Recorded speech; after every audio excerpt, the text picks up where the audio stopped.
official intro. Like we're live now, but I don't go like, "Hey, everybody, this is the," you know what I mean? I don't do any of that. We just kind of like start talking in the middle of it. I think you and I originally got connected through Andrew Cruzy, Yeah. K-Dog, right? Croze, right? As like I Yep. like to mess with them with. And you're based out of Jersey. No, I'm actually in San Diego now. I'm from New Jersey. Right. Like when we originally were talking, you were in Jersey and then you moved to San Diego, right? Yep. But your digital marketing journey didn't start in San Diego. Like, no, I started in New Jersey for sure. Yeah. And like way back in the day, because you and I were talking yesterday, like to pre-show this, I didn't know this. Like you dropped out of high school. I thought you dropped out of college. No, you dropped out of high school, right? Yeah. Yeah. Can you talk about that? Yeah. So when I was freshman year, I had pretty good grades, but I don't know. I didn't have a good time behaviorally and like listening to people, like having like a boss really ever. I've never, even after like that, like in like real life, trying to work in jobs, it just didn't work. But you had like a 4.0, like you didn't fail out because of bad grades. You failed out because like school sucks. Yeah, pretty much. And I just knew that it wasn't, you know, my family didn't want me to go to school. I've got an uncle, and we'll talk about that later. He's very, very wealthy, very smart, and he was always like, "Don't go to college." You know, like he left high school, you know, went to work. So he's like, "You need to leave high school and go to work." So I'm like, "All right, whatever. I guess that's what's happening." So I think that our kids are going to be the first generation that has like a culture of like, no, don't go to college. Not like have an option or go to. It'll be like, no, the default is you don't have to go to college. Like there's so many opportunities out there. Like it's a crazy world where somebody is doing like you can join Alex Becker's mastermind. It just costs money. And he's doing like $250,000 a week. He'll share everything with you. You don't have to spend 30 years at a company to climb the ranks. You can just hook up with somebody a lot smarter than you. And I think like our kids are going to just stop going to college.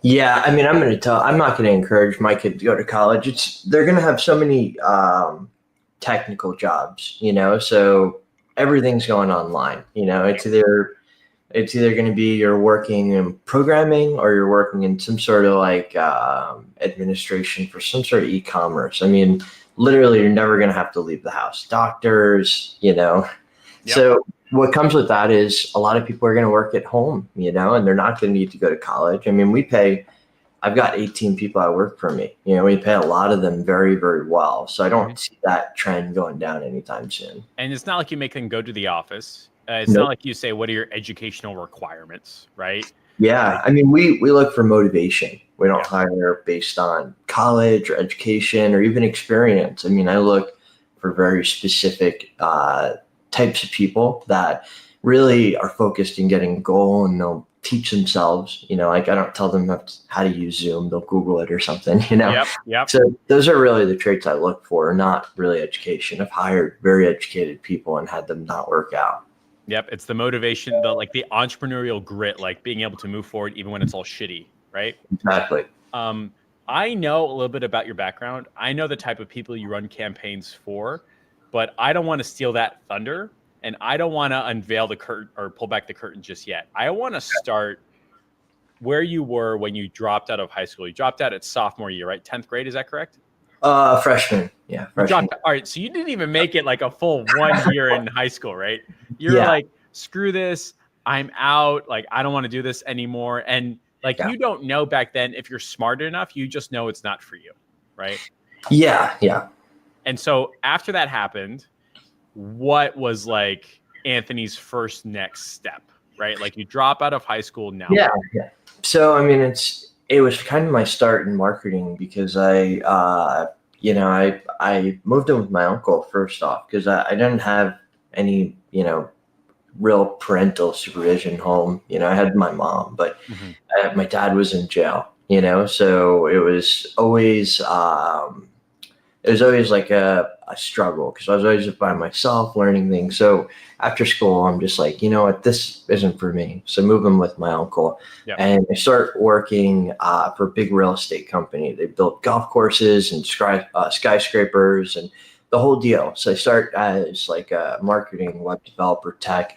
And I come in, and of course, like I'm like OCD, so I go through everything, and I'm like, all right, well, you're paying $1,000 per domain a year for like 100 domains, and you got all this fraud. So at the time, this was like, this was 13 years ago. So people didn't know better, So like, if a web company came in and they're like, here's your 100 domains or $100,000 a year, they're like, all right, whatever, big company. Why would they even know any different? Yeah, the internet wasn't like it is now. It was getting there, but it was still early. So I came in, I kind of self-audited all that stuff. I'm like, all right, well, here's like $1 million you're wasting with this company. And they're like, why don't you do it? I'm like, okay, yeah, I'll do it. So I kind of took over, and I was, working with a big team of, the other person that I worked with. He was like 60, and he worked at like AT&T as a marketing director and all these different companies, and he was doing the sales directing. So long story short, I wound up doing a campaign for them over about a year and a half where we did $560 million in sales. Okay. All right. That's a big enough number. I just pooped my pants a little bit. Okay. Hold on. All right. What do you mean 500? Is that like a building that they sold? Like, what does a $500 million campaign mean? Right. Yeah. Yeah. So we sold like a lot of $500,000 properties with nothing on them yet. So they're just raw properties. Golf course wasn't there. So we like sold something that didn't exist. So it was fun. What like a great marketing experience selling something that doesn't exist. Like that's so fantastic. You have to paint the picture, and really we had to get illustrations done. We had to get the club books from like all these other golf courses and build a custom CRM, reach out to these people. So it was complex. I mean, we did direct mail. We were doing AdWords. We did all different types of stuff. We did bulk email, so cold calling. We had a sales team going at it, so it was fun. I didn't last there very long though. Yeah, a year or two. Name of the game. Yeah. So if I'm understanding correctly, like you go in, so you leave freshman year, you move in with your uncle, and you start working at this real estate company that happens to do marketing. And you're like, let's see what happens. And then pretty quickly you discover that they're being charged like $1 million a year over. And they put you on a project to see like, let's do the marketing for this like huge complex. And is that where you first discovered like tiptoeing into different types of marketing, or did you start honing in on one type that works really, really well? My job became, here's everything we do and figure out what it is and how to manage it. And I had a little experience before then, like I was messing around with websites and WordPress and things like that. But not like this. So coming in, it was a challenge, like I had to learn a lot, try strategies. Like there wasn't all types of courses like there are now, so it was kind of like, all right, working with like these guys that have been doing this for a long time, learning. This is like pre-WordPress, right? WordPress was around, but it was pretty early. I mean, we're probably in like WordPress 1 or 2. That's so interesting. So I started my Facebook ads journey 3 years ago, right? But before that, I was building websites. And I really cut my teeth and earned my stripes with Facebook and AdWords first, right? It still blows my mind to hear stories about people like you that are selling like $500 million worth of stuff. Direct mail, right?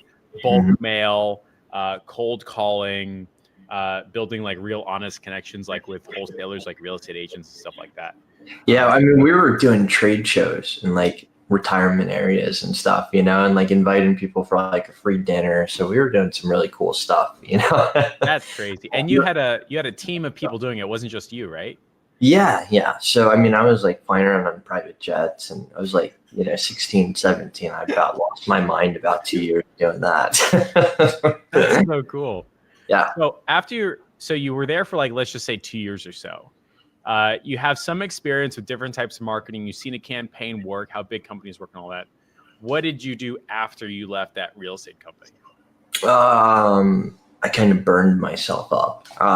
So, I was doing that for a while, and eventually I was like, what? I don't want to hang out with all these old guys. I want to hang out with my friends. I want to like go party. I don't want to fly around and like go to bars all the time. That I wasn't even like old enough to drink. So it became like unfun for me. because I was so young. So, after a while, I went back home and I reconnected with my old friends, and I was like doing really well. I was making a lot of money there, and I came home and it was like, all right, I'm poor again, So I'm like, all right, well, how do I figure out how to like get unpoor? And I got into drugs and doing things like that, and it probably was not a good idea. I wound up getting a handful of felonies. So eventually, I seen a judge, and he's like, all right, you need to decide what you're doing next time you're going to jail. And I'm like, all right, well, I guess I'm gonna go back to being like a person in society again. So I started up like a print and marketing agency, and we sold basically like a magazine where we had coupons for all these local businesses. So we'd sell them packages to advertise, and we do all the design, and then we build websites as an auxiliary and do advertising for them. So that was probably when I was 21. That was probably like 2010. And that was those are like those coupon books, right? Yeah. We built our own, got it published. So learning how to print a book was fun, and cool. Out like 50,000 of them. So we partnered with like the local grocery store, stuff like that. And we had a few different divisions that were running, and we were doing a lot of text message back then for restaurants. So like text this number to get coupons and things like that. So really fun stuff. And I learned a lot there. I'd probably worked with like 1,000 businesses over a few years. So that was a really good start. So how did you go from, hey, random business I've never talked to before, buy my coupon book, and then having them pay you money? Because like, that's not too dissimilar from like a Facebook ads conversation, right? Like it might as well just be as foreign, you know what I mean? So like, was there like a conversation that you always had time and time again of like, hey, Mr. Johnson, sick and tired of not good results with your marketing? Like, what was that conversation like with those businesses? We had salespeople that we hired, and that's something that we'll get into a little bit later. The conversation then was a little bit different because, people just were so unaware. So it was a lot of educational, and selling off results. So this is what we did for this person, and we tracked everything. We tracked the coupons, we tracked their websites, we tracked their ads. Like we had specialized codes. So we had a lot of case studies that we built up from such good tracking. And again, that's something later we'll get back to. So we really sold based off the results. Like here's 3 local businesses. This is how many leads they brought in. This is how many sales they've done. This is how much money they've made. Gotcha. And I've always sold by results. Even now that, I work with all these big names and these influencers and things like that, I still sell by results. Yeah. I remember the first pitch that I ever sat through, and it was Facebook ads. And they were talking about how cool Facebook ads was, the benefits, the features, the videos, and nobody gave a shit because it never moved their needle. Yep. Right? That first pitch, which is what really inspired my pitch to be totally different, should have been based upon results, like customer opportunities, dollars, business just like yours, people just like you. So that's what you were doing to get the groundwork up and running for your coupon book. Was like going to people and saying, there's a business just like yours that got results. Do you want to talk? Right? Exactly. Interesting. And then after you did the coupon book, what happened then? I did that for a few years. I got married. I had my son, and I started to realize that I wasn't in the right niche. Like I was making money. I was making probably 10, 20,000 a month back when I was like 21, 22, 23. So and take a pause right there. Like that is such like an insanely crazy sentence to say. Like I grew up working for a living, like having a real life job, like a 9 to 5 and all that. Yeah. And to simply say like, quote, I was 21 doing $250,000 a year, right? Yeah. Blows my mind. Like we are in such like a crazy time that like it's normal to have that sentence in this group and in this interview series, and the people that you can hang out with, like, yeah, 20 grand a month just got started, like no big deal. And it just blows my mind. Absolutely crazy. But yeah, go on. After a while, I realized that, I wasn't building the company I wanted to build. like we were making money, but it just, I had all these skills that I knew that I had, like with this e-commerce stuff, and like Facebook ads was coming out, and we took a client on, we were spending like 10,000 a month and making them like 400,000 a month in the e-commerce spectrum.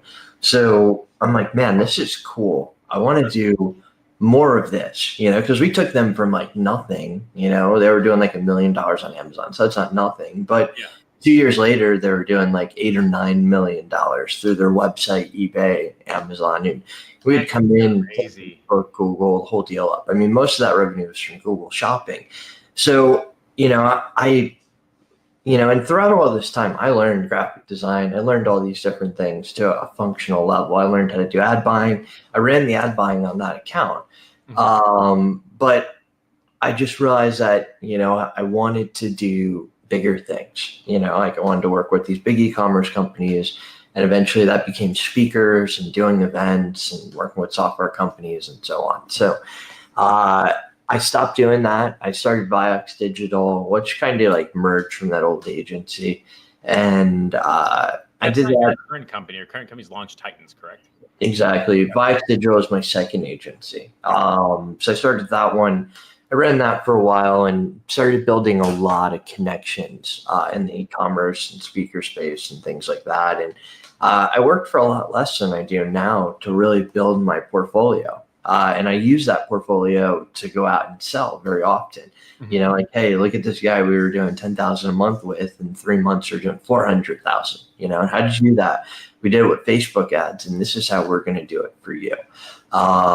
So being able to pull those type of examples is great. But I was kind of one man showing it because I didn't understand how to hire really talented people. And I kind of, graphic design was easy, but it was very difficult when you got into like ad buying and like all these different things. And what we realized is we'd go into a project and they wouldn't have copywriting, they wouldn't have graphics, and wanted to like go out and make the money, but they didn't have anything. So, I really started to learn how to delegate and hire people. I took some executive jobs along the way. Like I worked for a big sports company last year. You're familiar with that. And we did really, really well with them. And back in January, I left the executive job and I said, I'm going to start another agency. Is that when we originally talked and you're split between two like full-time roles, right? Exactly. And I was working the executive and I'm like, I want to go back and do my agency stuff. I mean, I was making great money running that website, but I wanted to do this again. So we came in strong. We launched Launch Titans in January, and within 60 days, we had 100,000 a month in retainers. I think by 3 months, you're like 121,000. What's funny is that like when you said 100,000, for some reason, I thought it was 100,000 a year. Like I know you're way beyond that number, but like my brain said like 100K a year. I was like, I'm still happy for you, right? But it's really 1.2 million a year, right? Yeah. So you hit that number in 2 months, right? Yeah.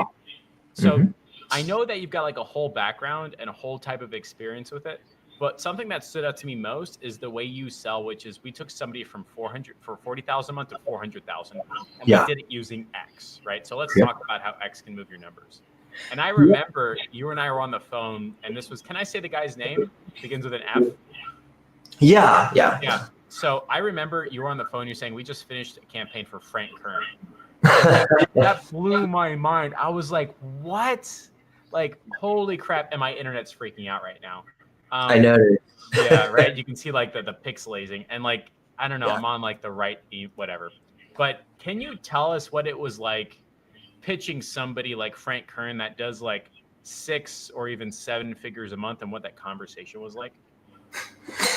Again, it was results based. Like we had the results to come in at that point, and we built them up pretty quickly. But you got to remember, we've got 10 years of results too that we could fall back on. So it was really, I went to a mastermind of his. He invited me to one through a mutual connection, and I spoke on a few different topics. And he's really impressed. So I kind of said, like, you should do this with Elementor, I mean, really, you always start these type of connections by connection building. Yeah. And giving value to people, helping them, talking to them. If you get a connection like that, organically, which I asked a friend to basically connect me with him. You don't want to run right in with the sales pitch. Yeah. Like you want to talk to him. You want to say, hey, you can do this. This might help you make more money. And that's pretty much exactly what I did. And, when I left the executive job, I reached out to him and I said, look, I'm starting this agency up and, I think I can make you a lot more money. Nice. And he said, all right, well, let me show you what I got. And, he had another agency doing his organic social and websites. And, it was a big opportunity for us. And we did really, really well for him. Yeah. We've worked on Tony Robbins' UPW. We've done Robert Kiyosaki's Wealth Master events. We've worked on MMI, I think a Millionaire Mind Intensive.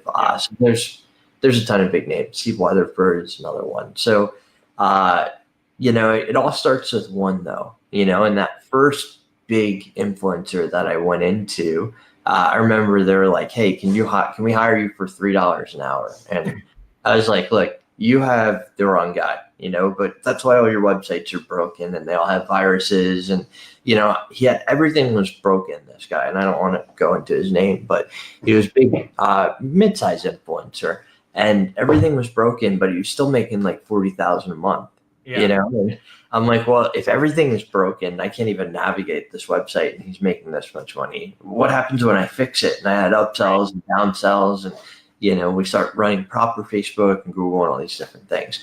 So that's what we did. But I said to him, look, I want you to give me a try, but I want to take 30% of whatever we make you, if we can, I said, if we can double your company in the next 3 months.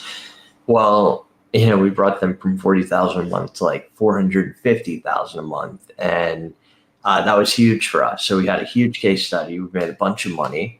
So it was really, really great. I think the biggest thing is delegating though. For a long time, I always tried to do things myself, build these websites, things like that. And, I built 3 agencies, but none of them grew as fastly as the one that I have now because I really learned how to hire really properly, how to delegate, and how to build strong processes that are teachable, So we've got a very defined process for when we build web pages. It goes to the design team and the copywriting team. Then it goes to development. Then it goes to the Elementor guy. Then it goes to our ad buyer and our creative team to work on it with our videographers. So, it took me a little bit to figure out that process. But once I was able to define that and hire the right people for those roles, we can knock out funnels in a day or two. And I mean, like top of the line funnels. So, it's definitely been an interesting story. So like a big transformation that I'm hearing is that like going from I can do it myself, like what is that saying? Like if you want to go fast, do it yourself. If you want to go far, go with people, something like that, right? Exactly. With this version of you and your agency, you want to go far, right? Yeah. And so you spent the time to like figure out what you're doing, how you're doing it, whiteboard, all that. And that's honestly like a total blind spot for me. Because I remember you and I talked like 6 to 8 months ago. You're like, Jeff, we need to do this for you because it worked for this guy. I'm like, that sounds great. Now what?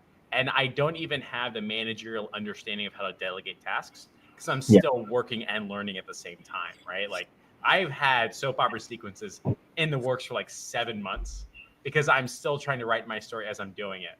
Was that your journey too? Like you just had to work through it, or one day you said, screw it, you're in charge?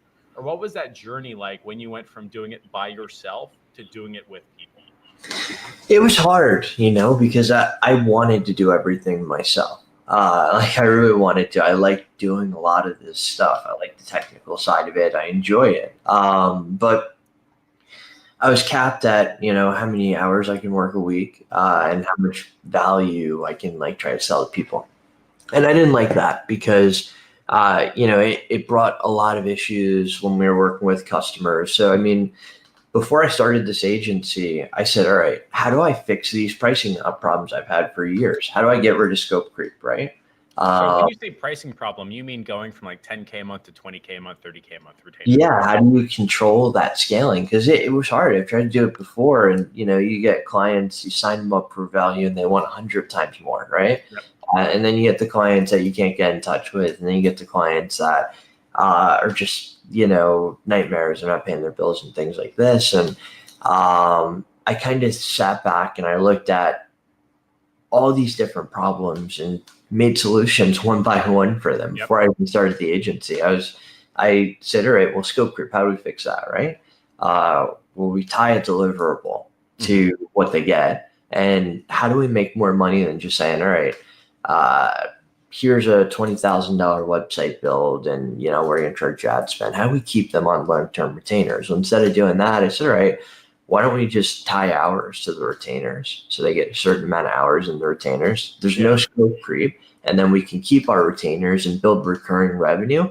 And every hour, I can sell that out for, I'll use example numbers, $100 an hour, and I can pay my guys 20 or 30. That's called a blended rate, correct? Exactly. So everybody in my agency goes under a blended rate. Yeah. And, we operate like an 80% margin. So, I mean, a lot of this model, I kind of figured out myself. So I did spend a lot of time on looking at the mistakes I had made over the past 10 years and figuring out, how do I keep my clients happy? How do I keep them for a long time? And how do I provide them the best service? And a lot of it has to do with hiring the right people. Like our ad buyer makes like $30,000 or $35,000 a month because we pay him a percentage because he's so good. Yeah.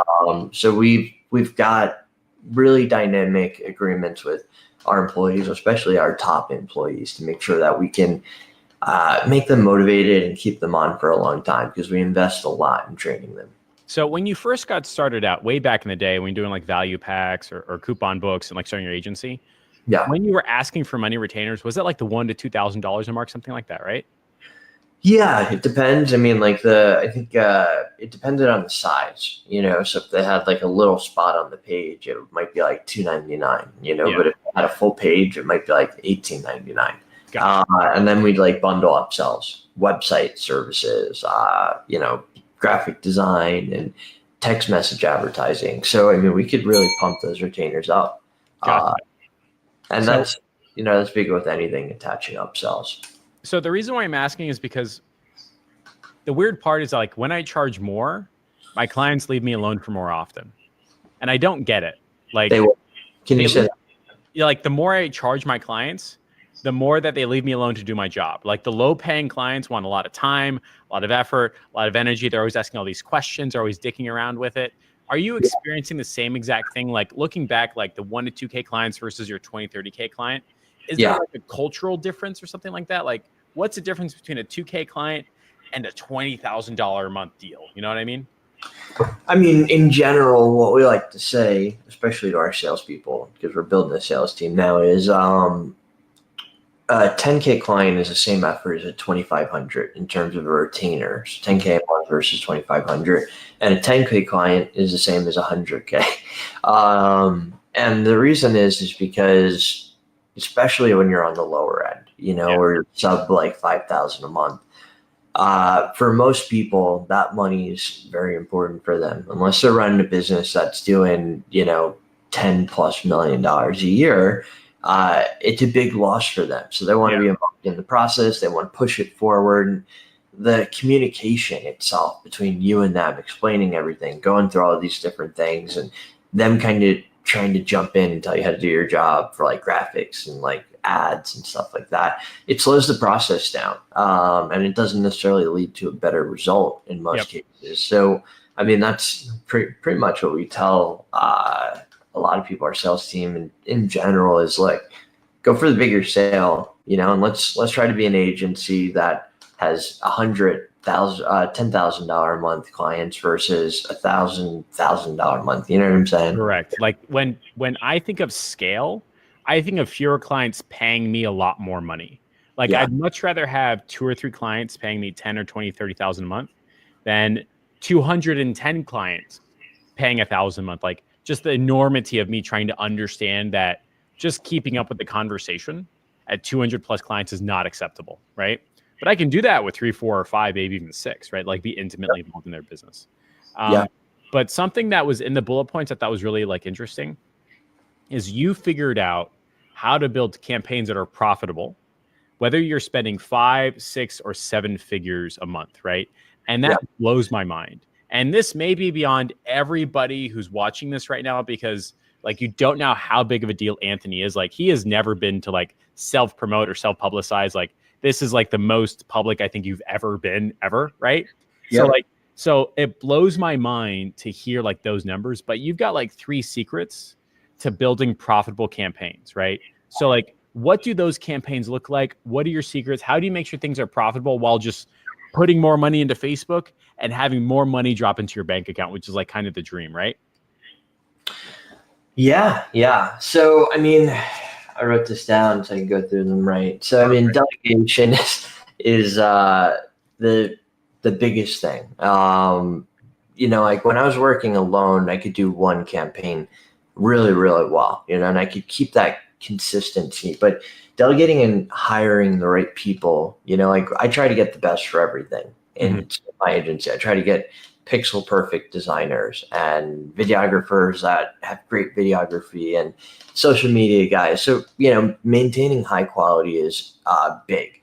Like you can go out and kind of just launch things and you can make money with them, but I'm talking about sustainable campaigns, or like avoiding that 3-month drop, right? Exactly. Like we've created campaigns that have ran, 3, 4 years. So it's all about, delegating, bringing those right people into the team, training them. You can do it yourself, and there's definitely a process for that. Building these internal processes, because making sure that everybody's very clear on what they need to do is critical in these projects, because they can go off the rails very, very easily. If everybody doesn't know exactly what needs to be done and how it needs to be done, there's a huge chance you're going to fail that project. And the end result, because you failed internally, is going to be they don't make money. I think that's like really important. Like failing internally is usually causing like failure externally. Like when you look at people who go to the gym and they're just gaining weight and they're not seeing results, it's usually not because of their gym time. It's usually because of something outside of the gym, right? And so what I'm hearing from you is the reason why your campaigns are failing is because of something that you're not doing internally or you're accidentally doing internally. Like you don't have somebody devoted to looking at your ads, right? Like you're not doing something structured, process driven. Is that about right? Yeah, pretty much. So, I mean, like we've got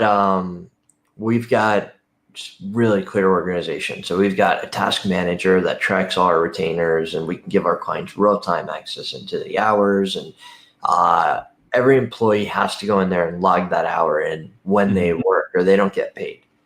So there's a process to how they even log their time. When they log that time, it comes in obviously 5x more. But everything inside that system is predefined. So like when we launch a project, we have templates with all the tasks that need to be done, down to like installing Google Analytics, So like we've actually sat down and put together project plans based off our success. So we've kind of cataloged what worked and recreated those into projects so we can do them again for other people. And that includes every step along the way, how it should go through our team, who should get it in what order, and so on. Interesting. So every time you've done, I think there's like a feedback or something is there like do you hear feedback at all or no? No, right? I think it might be my computer fan. I do hear it, but it's very light for me. Is it loud for you? No, we're good. Let me just do this. So I guess my question is so what I'm hearing is that you'll finish a project. Will you then go back and then create the videos and the templates and the processes from that? Or are you doing it like proactively, or how do you handle that? No, we record our results.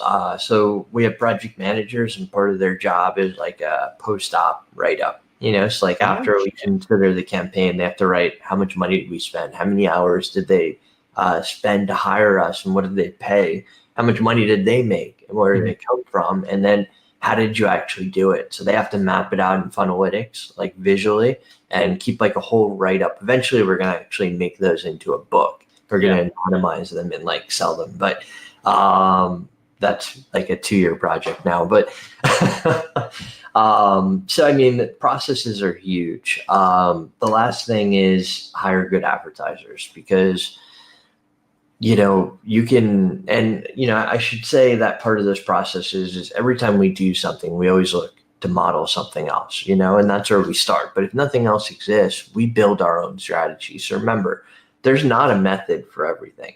Like, I know everybody's like going out there and they want to buy all these courses, and they figure if they buy these courses, they're going to learn how to run their business. But starting, I never bought a course. Mm-hmm. I taught myself everything. A lot of the strategies we deployed, I just went out and tried them, and did they work? Yes. Did they not work? Okay, we won't do that again, because that doesn't work. And we keep track of that stuff too.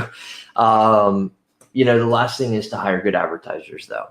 And that goes back to what I said. My advertiser makes a ton of money, because the number one thing about running these campaigns is getting good traffic. Yep. And if you're trying to spend your time trying to run a Facebook ad, which is super time intensive, and instead of trying to run your business, and trying to keep all those pieces together, this is for a business owner or an agency owner, mm-hmm. You're really not going to be using the best of your abilities across the board.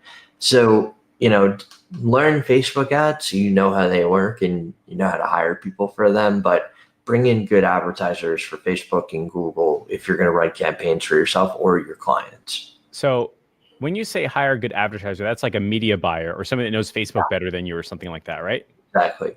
So what's like the going rate for a medium to good Facebook ads buyer? Is that like $1,000 a month, $2,000 a month? How does that relationship or contract look and work? So for us, we pay percentage. I'm not going to go into the percentages that we pay, but I can give you some base rates. So, typically the going rate for buying ads is based off how much is spent. So that could range anywhere from 10 to 25%. And that's what the client will usually pay you. And usually you'll want to have a minimum in place to actually get an ad buyer started. So like, no matter what, you're going to pay us $2,000 a month.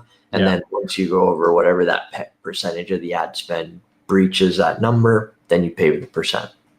In terms of hiring ad buyers, the best ad buyers I've had, I paid by a percentage, which can range anywhere from 4% to 10%, depending on how good they are and what they want to make. So you have to structure your pricing where there's a margin there for you, big enough that it makes sense. And at that point, for us, we're building great funnels, and we've got copywriters doing emails, and we pass those off to the ad buyers, and then they bring in a campaign that spends $2-3 million over a year. Guess what? We made like 8% of that, and we didn't do really that much at all. Yeah, because once it works, it's just making sure that it keeps working.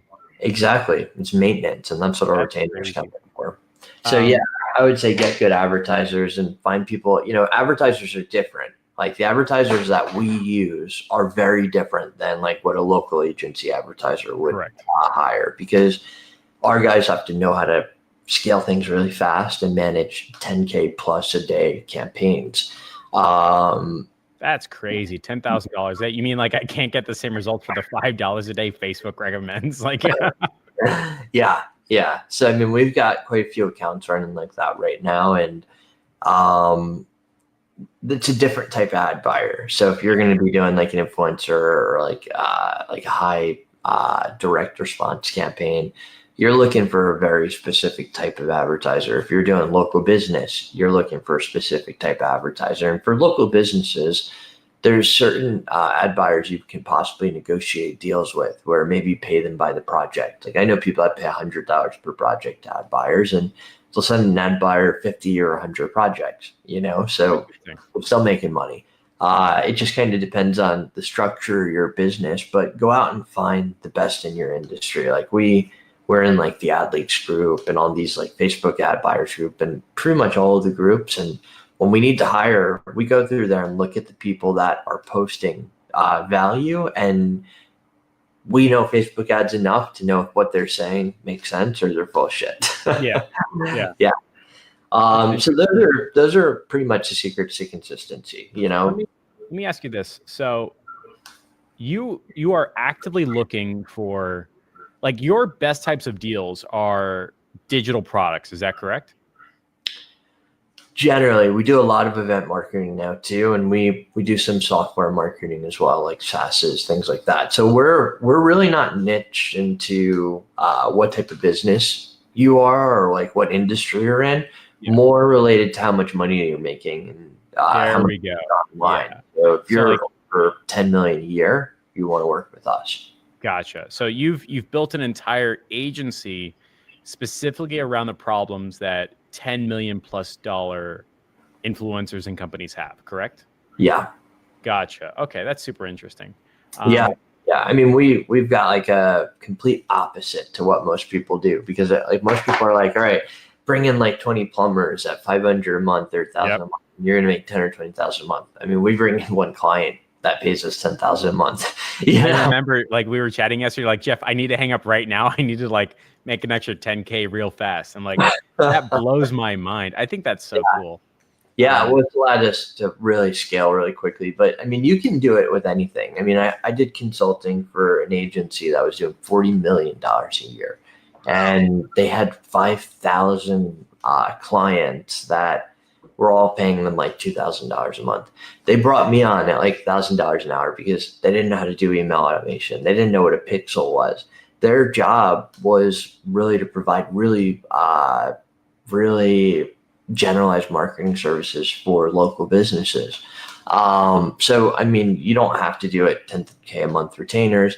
I've seen guys build huge businesses on local, but you have to charge what you're worth. For the longest time, I didn't do that. And now I know that I have to, and my business works. You know, I'm not killing myself to make money. I'm working like a normal person now. I think that's the most interesting sentence like I've heard in an interview in a long time, which is working like a normal person. Because like our lives are here. That means work is here, play is here. When we're not in front of here, we're disconnected, right? But that's not normal for human beings, right? Like it's totally okay to have an expectation of saying, I'm going to work really, really hard for 8-10 hours a day and then not. Like you don't have to be thoroughly connected all the time. The mistake is that working those 8 to 10 hours a day on stuff that doesn't pay you a lot of money. You have to work those 8 to 10 hours a day on stuff that is going to pay you a lot of money, right? And very often that means saying no to $250 a month accounts that aren't really accounts, right? Those are one-time jobs that you should be doing in the first place. I mean, look, we took a project on the other day. I think it was like 5,000 a month or something. I'm not going to get too into the details, but essentially there was other parties working in that project and it was super tight deadline. It was something that was happening very soon that we had to promote. And it came to the point where we went to them and they're like, look, I think we should back out on this one. So we do fire clients. We actually resolved it, but we fire clients if we get somebody that we feel is not at their they don't have the runway to actually hire us and afford us. Like if they hire us, they're going to go out of business if it doesn't work, right? So that's what happens all the effing time. Like I don't like Dan Lok. I'm not a fan of it, but he said one thing that really stood out to me, which is like, I don't take on losers that lose. I take on winners that win. Like that's a fundamental mistake I think most people make when it comes to starting or growing their agency. Well, you feel bad for people, you know, you're like, you especially when you're starting, you know, like somebody comes in and they're like, I really just need to make money online and I'll pay you like, you know, $1,000 or whatever. And it's hard to say no, you know, because you don't want to be a bad person. I won't use a curse word, but, and you have to train yourself to not do that. You have to remember that your time is worth just as much as any other business professional, doctors, lawyers, whatever it is, you know, especially these people. I talked to somebody the other day and they said, well, I've got $120,000 a year job and I spent $100,000 on coaching, but I don't want to charge people. I said, why not? You have a $200,000 education, you know, like you have a real education just like anybody else. You need to make that money up somehow, don't you? You know, pay off your debt. You know, so you just have to remember that it's not your job to help the world.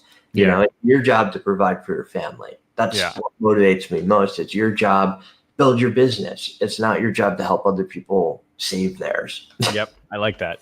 It's your Yeah. job to build your business, not help other people save theirs. Yeah. So looking back, right? Looking back at say that like the Frank Kern campaign or other like huge influencers that you worked on, what I'm thinking in my head is it's like super easy to measure all that. Like you install the pixel correctly, you check out all that fun stuff.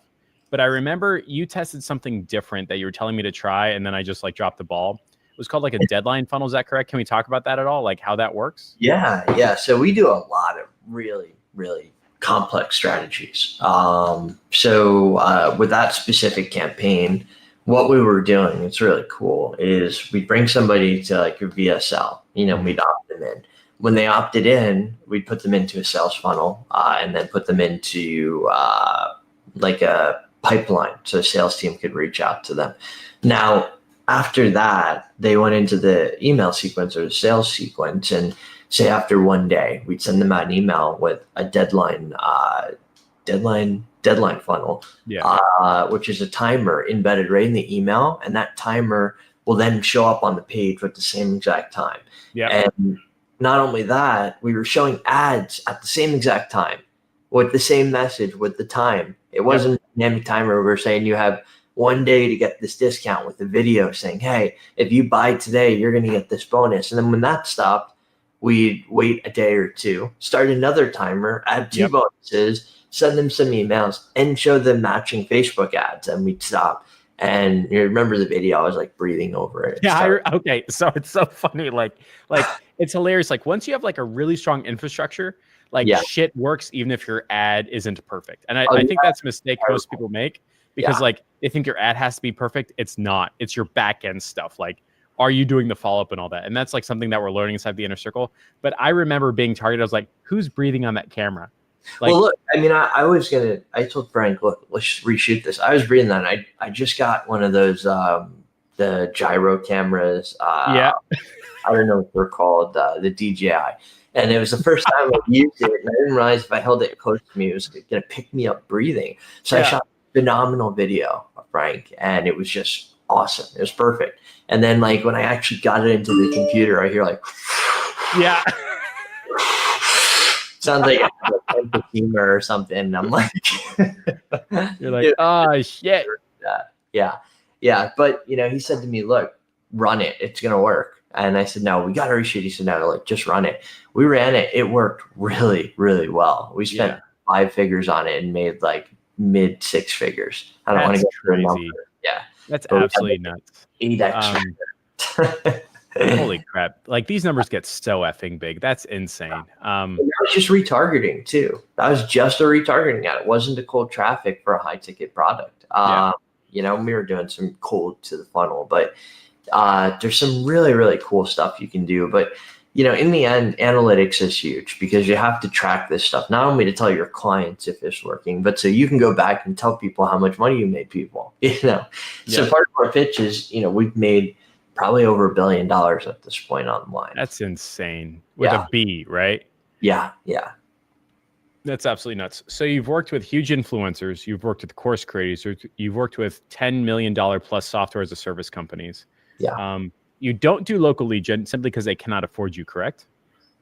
We've done pretty rare. It's very rare.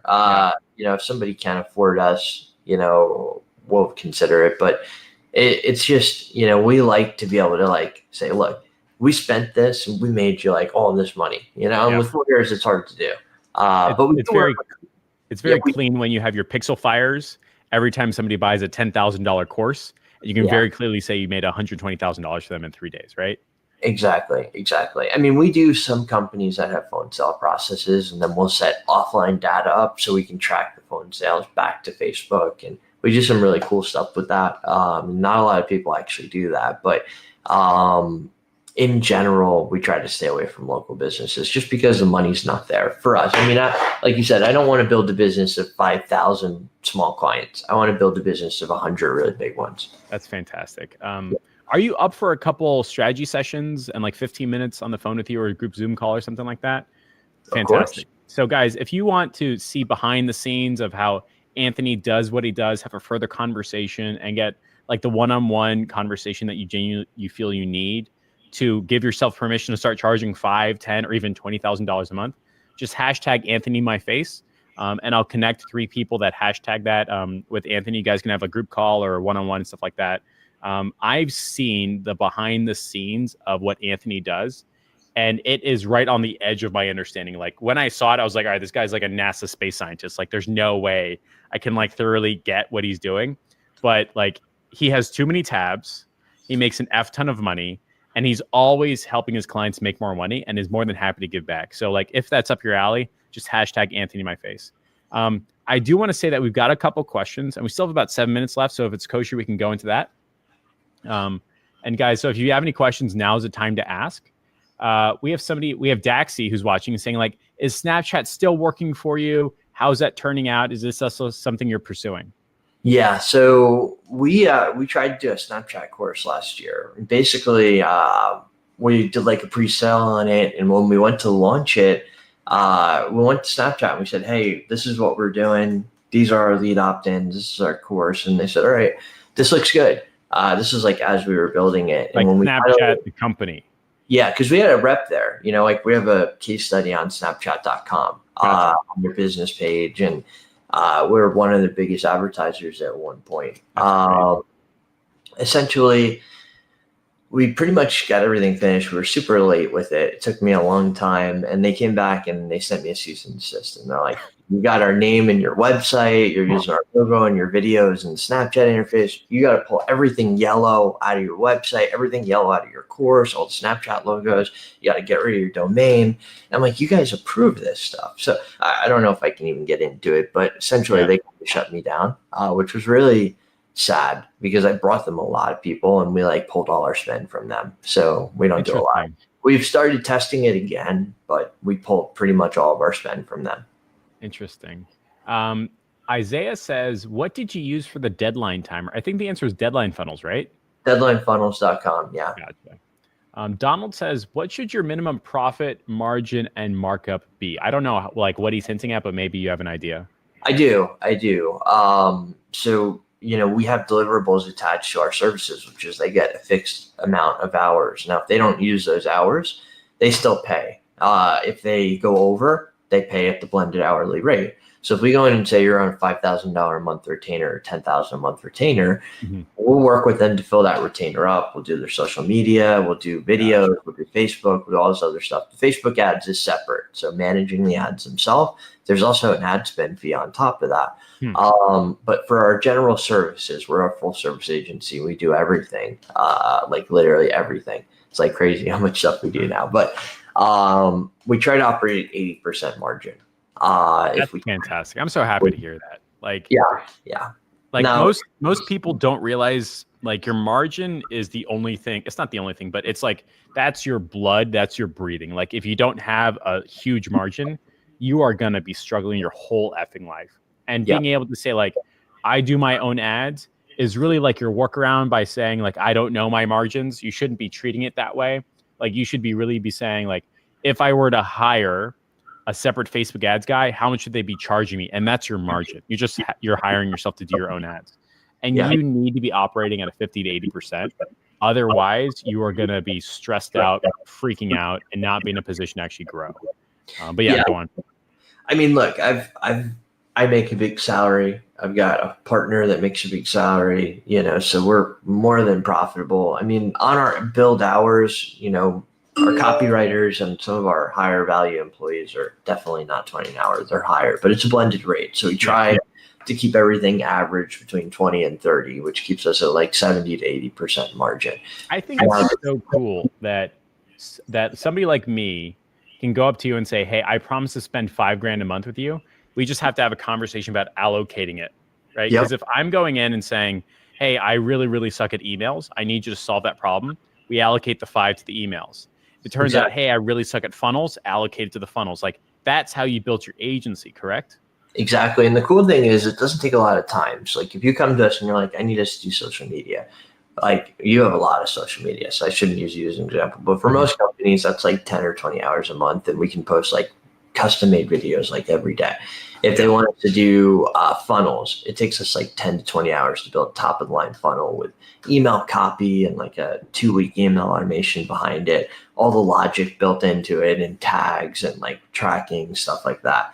So we've been able to provide a ton of value for our customers. Like at the end of the month, they get an invoice line by line with the hours of every single thing that they were done, that our employees did, who did it, and what it was. So we try to keep really, really organized with this, and we can track our utilization and margin right through that system. And that makes them feel much happier about paying. Like, it's not like this black box of unknown of like, I guess I'm writing them a check. It's like very clearly, this is what we did. This is what you got. Yeah. Yeah. I mean, if they don't use it, and they're a little under, they'll get charged a little bit of like an upsell fee, like if they're $1,000 under because they disappeared for 2 weeks and we couldn't fill the retainer. Sometimes you get a little upset about that, but it's a cost of reserving our time because I have to keep resources there to actually fill that order for them if they want it. You know what I mean? I love that philosophy. Like, I don't get to fire somebody because you didn't show up to work for 2 weeks. Exactly. Like, that's fantastic. Yeah. We have 2 really good questions, and I think we'll bring this to an end. This has been a great interview, by the way. Absolutely fantastic. Awesome. Angel says, what's the number one tool you're using to grow your business? So my answer is probably going to be different than what anybody else. I mean, there might be a few people here that would do this, but for us, it's our project management tool. We use a tool called Excello. It's like NetSuite. It's super hard to use, and I don't recommend it for anyone unless they want to pay like $5,000 in training and spend 3 or 4 months to learn maybe 10% of what it does. But that's what tracks our utilization, our hours, and manages our projects. For most people, I'd recommend getting something like Harpoon app, which is super easy, super visual. It has really visual goal tracking for like your revenue. So it's got like a big visual chart that says, right, this is where you are, this is where you're projected to be. And keeping on top of that and making sure every month you grow faster than the clients you lose is critical. So really just having visibility on the different metrics that are important to us, our utilization, letting our clients see their hours in real time, having a customer portal for them. It's been huge for us to keep clients longer because there's so much transparency here. When we onboard somebody, it's like, hey, you get to see everything we've done. You only pay for what's done, or not only pay for what's done, but you get, fixed allocation. Our team can log the hours there. It automatically goes to the retainer. The retainer automatically bills out. We can see who's working. We can see our profit margins. Do we have a project that's not profitable? What tasks do we have? What sales are in the pipeline, and so on. That's crazy. I feel like, by the way, like the way you're talking, I'm talking to somebody that's going to be doing like 10, 20, $30 million this year. Like the way you're structuring your thoughts and like the infrastructure, like you just put more money in, like you got the bones built, just put muscle on the machine, right? Yeah. We spent a lot of time building this company at scale. I want to bring this to at least $1 million a month in billables by the end of next year. And I think I can do it. Yeah. Absolutely crazy. Super happy for you. Last question is from Ryan. Ryan says, what marketing automation tools do you use? Good question. So the marketing automation tools that we use vary based off the customer need. So in general, we use either Drip, Ontraport, or ActiveCampaign. We run into Infusionsoft a lot. I particularly don't like Infusionsoft because it has very low scale limits, which means that some of these marketing automation platforms can't handle how much money or how many clients we make. Really? So like ActiveCampaign caps out like 1 million contacts, and that's a problem for us. Infusionsoft caps out like 500 to 1 million. That's a big problem for us, So like they start to break down. Like it takes like forever to send emails, things stop working.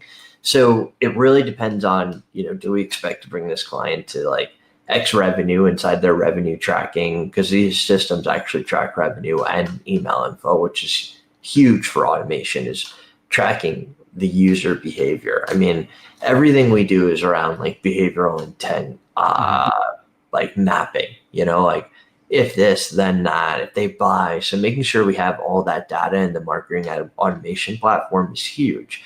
And the only platforms that do that well are those three, possibly four. Infusionsoft does it well. It can't handle most of our clients to where we're going to bring them or where they are now. Mm-hmm. So I'd recommend Drip or ActiveCampaign for most people. So what I'm hearing is that like you are trying to build a marketing journey that reflects a human being's real life journey. Like when you see an ad that says 15 minutes left, it's going to be 15 minutes, whether it's the ad, whether it's you refresh, whether you see it again and again, right? If you click on an email and you read it, the next email will be appropriate based upon what you stuff. It's not like just broadcasting. If they clicked it, if they didn't click it. So if they didn't click it, we might branch them out into a different email sequence. Right. If they did, they might go somewhere else. They might see ads as a result of opening that match the message of that email. Yeah. So, we really go deep in that stuff. Let me name the people, all the stuff. We've got Paula, Ryan, and John Carmichael. I'm going to intro the three of you to Anthony over the weekend. You guys can figure out a time and all that stuff. Anthony, it's been absolutely fantastic. Yeah.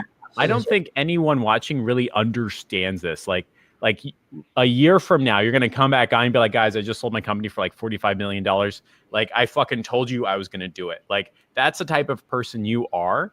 And it's funny. I told my grandfather back in, I think it was October. I said, I'm going to make $1 million this year with a new business I'm going to open. And I called him up and I'm like, hey, I did it, Grandpa. Like about 2 weeks ago, I told you I've already surpassed what I need to make $1 million a year. He's like, I'm so proud of you, kid. That's so awesome. Yeah, that's what I want to do is eventually I do want to sell the agency for like 40 or 50 million and then go do some other stuff. I'll never stop working. Fantastic. All right, we're going to bring this to a close. Don't hang up. We're going to offboard real fast. But yeah, Anthony, absolute pleasure chatting with you. For everybody watching, look out for the PMs. And that's it. Go kick ass, take some names. It's Thursday. See you guys later.